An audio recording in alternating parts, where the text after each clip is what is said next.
Welcome to number 3 in our strategies, and we're going to be talking today about delegating to speed up. Now, we all have the same number of hours a day. We all have 24 hours a day, whether you're Richard Branson with his 400 companies, or you're Gordon with his 2, or 3 maybe with my property business, or you are you with 1, or maybe a startup or whatever, right?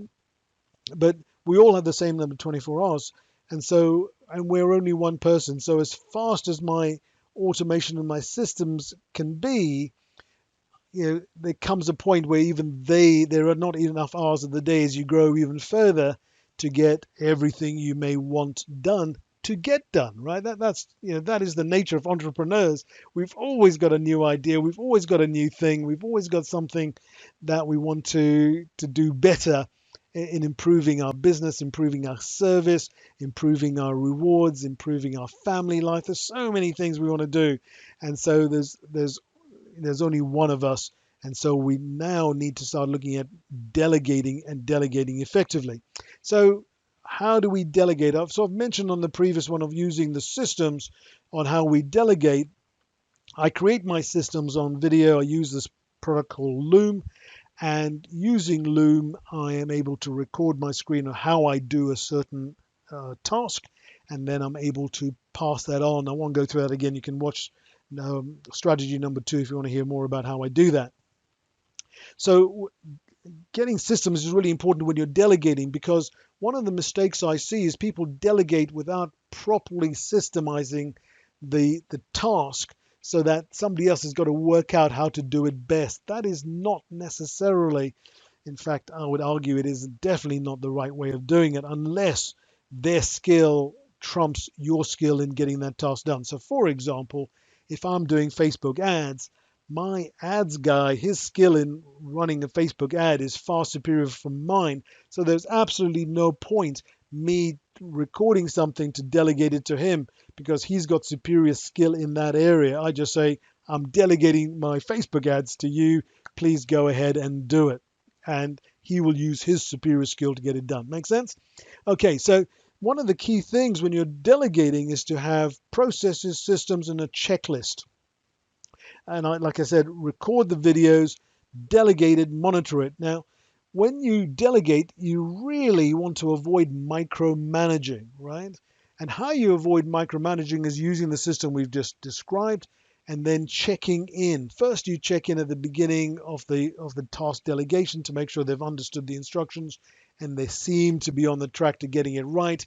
Then you watch them do it, and if they're going through the video and following the steps, I get my guys to create a checklist.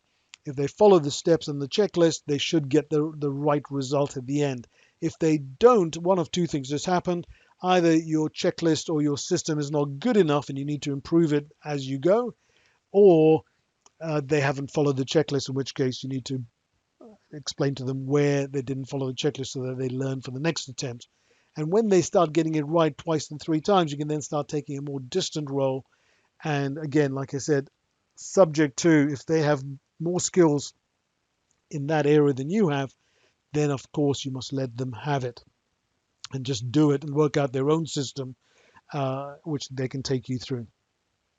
Then you want to make sure you schedule a time for the work to be done, a period. It could be, you do it at 3 o'clock every Wednesday, or it could be do it at 10 o'clock every day of the week, or you could be do it on the 3rd Wednesday of the month. Or, for example, I get my management accounts delivered to me and my key performance indicators delivered to me on the end of the 2nd week of the next month. Okay, so if the 2nd week on the Friday, I will get a report by then. I sometimes get it on Wednesday or Tuesday, but I get it by Friday, and it tells me exactly how the business is running for the previous month. Mine is not a fast moving business. There's not a huge number of moving parts. So monthly is fine. If you've got a fast moving business like retail, or like, if the food business, then you want to maybe make sure you keep track of weekly things and schedule them in weekly. And then just make sure you're checking in regularly. We have this thing called the DWM, and what it is our daily, weekly, monthly tasks. typically most businesses run on a cadence of weekly tasks, right? There are, of course, some daily tasks, but every week you've got to get certain things done. And if you don't get certain things done, the business will fall. In some businesses, the daily cadence is much more important than the weekly one. And in other businesses like mine, the monthly cadence is more important than the weekly or daily. It's good enough. And so you just got to look at what your cadence is and make sure that you follow that and check in, and then find then you know when that gets too big and you've delegated all you can, then you need to delegate even further. You need to recruit higher up the chain, if you like, higher skills, and then you can delegate even more of your stuff. Some of the best people hire people who are always better than them. They surround themselves with people who are better than them, and that helps get the business running. Because if we think we're the bee's knees and we're the best things since sliced bread, then we're destined to be only as good as we are. Whereas there are people out there with skills that you don't have. Like I explained, some of my skills don't include Facebook ads. I hate number crunching. I'm a brilliant accountant in that I understand figures and understand how to use those figures to improve profits for a client, but I don't enjoy number crunching. So my team do the number crunching for me. They feed me the data and I deliver it, I interpret it and feed it out to my clients. So delegate, delegate, delegate. And what you'll do is the more you delegate, the more clients you can serve, the better you can serve them, the longer you'll keep them, the more profit you make. The more profit you make, the more you can hire more team members to delegate even more. It's a virtuous circle. It's beautiful, and I recommend it to you wholeheartedly.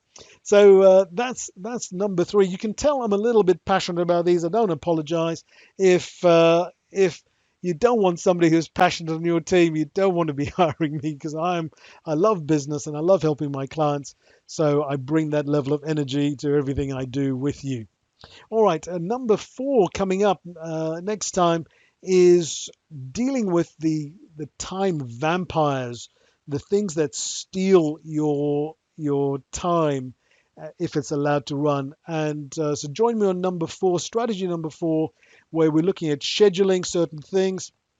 And I promise you that one lesson, I say that about everyone, don't I? It's one of my favorites because it does save so much time. It has so much potential for so many businesses who get this stuff wrong.